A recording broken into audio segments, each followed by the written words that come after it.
Hi, this is Kitten Pop, and this is tip and tricks if you want to crochet a shell blanket. And this is the type of pattern that's like a granny square, but you keep on going. Instead of rows of shells, this is more of squares of shells.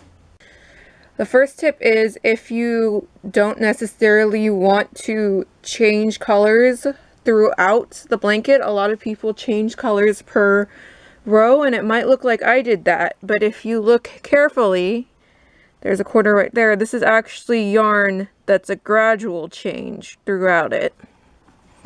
And the yarn I used is Caron Cakes, and this is what it looks like. This is from Michaels. It's 20% wool and is really soft. I really like it. I'm making this blanket for my grandma. So you don't want to switch colors and throughout it, and you have a nice gradual changing yarn like this or one like this. These are some tips for that. So the first tip is if you want to use this gradual change yarn instead of cutting and changing the yarn every row, or it's technically 2 rows, but I think one shell is 1 row, but this is technically 2 going around twice to put this together. So it's technically 2 rounds, but it's technically 1 row. I know it's super confusing. So the first tip is if you don't want to change, instead of cutting and what might result in a lot of tails that you're going to have to eventually sew in. The only reason why there's a tail here for me is because this is where one spool of this ended, so I needed to tie on another one. So that's the only reason why I have tails here. But if you want to avoid having a bunch of tails that you have to sew in, there is something you can do. So you can do one of 2 things. One of them is preferred over the other because it looks nicer, but first I'm going to show you the one that doesn't look so nice. So you finished your second round and you're right here, and you're wondering how I don't want to cut because I don't want that many tails. How am I going to count to 6 and get over here? Well, you can just chain 6, 2, 3, 4, 5, 6, and then do your double crochet here. But that ends up looking a little off in my opinion. So you can also do it another way. You can slip stitch each row until you get to the middle. 1, 2, 3, oops, that one slipped out. 3, 4, 5. So what you can do is you can do one more slip stitch, and this is another trick I learned. So instead of your new post being over here, you can slip stitch in the hole, so when you do 3 as your extra post, actually you would do 4 for the V-stitch.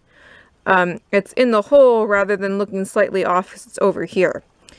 And so you make your second double crochet and you got your V-stitch. And by the way, if you're in a pattern you see for a blanket and you're wondering what a V-stitch is, this is what it is. The only issue with this is, especially if you're using a gradual change like mine, where you're going from dark blue to a greenish blue to a light blue, is you will see, come on, focus. You will see the change. This one you can't see too much because this is a dark greenish blue on top of a light babyish bluish, but you can see it right here. See how this color is on top like this? So you'll see it there. Sometimes it won't be as noticeable like it is here. but it's noticeable here. So that's the only thing. You can cut and sew on, but that will result in a lot of tails. And if you're using the same yarn throughout instead of switching for every round or every 2 rounds, I understand that it can be annoying to have a lot of tails and having to cut and sew when you just want to get your blanket done. And for this problem wouldn't really show up in a string color that's as busy as this one, because as you can see, the colors change quite rapidly. So with such a busy yarn like that, this wouldn't really show up, but because this is a long gradual change, it shows up. And another thing about using a yarn like this for a long gradual change is it looks fine here, but as you start to go on and add more shells per rows, you'll notice that like one color can be used for only, let me find a better example.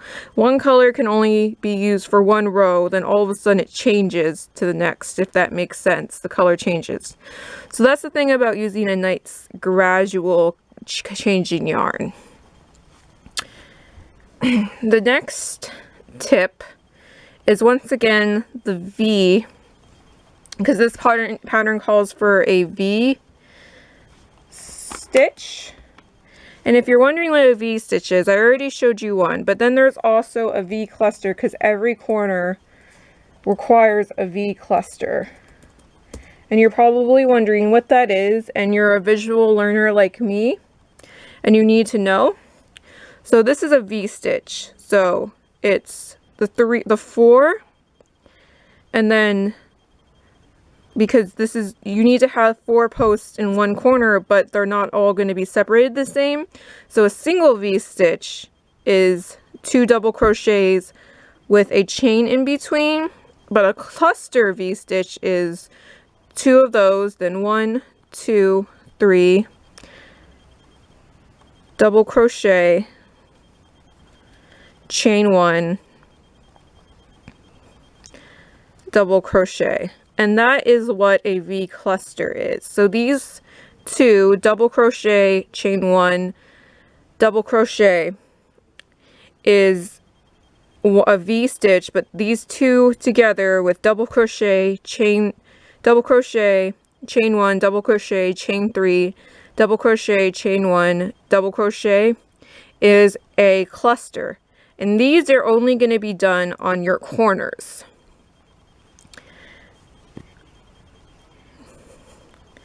But a V stitch will be done where you last left off a single crochet for each crease in between the shells. So an example of this is 1, 2, 3, 4, 5, 6, and then double crochet, chain 1, double crochet, and there is your V stitch. Tip 3. Another thing about using the same yarn throughout this blanket is the shells, in my opinion, from far away don't look like they're shells, but close up they do. That's just my personal opinion. That's up to you if you think that. The more I look at it, the more I see the shells, but at first when I was just here, it didn't look like shells too much. The last and final thing is know that blankets will always take long, and this isn't a regular granny squares blanket like this, where you have to sew on, or as I did, crochet on. So yes, it'll be faster in the idea that you're building off of the same square, but still remember, a blanket will always take a while.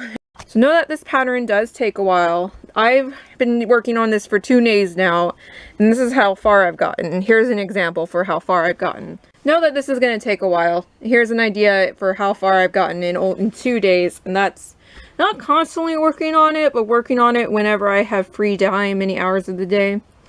If you have any questions, just leave it in the comments below. Thank you for watching. Bye.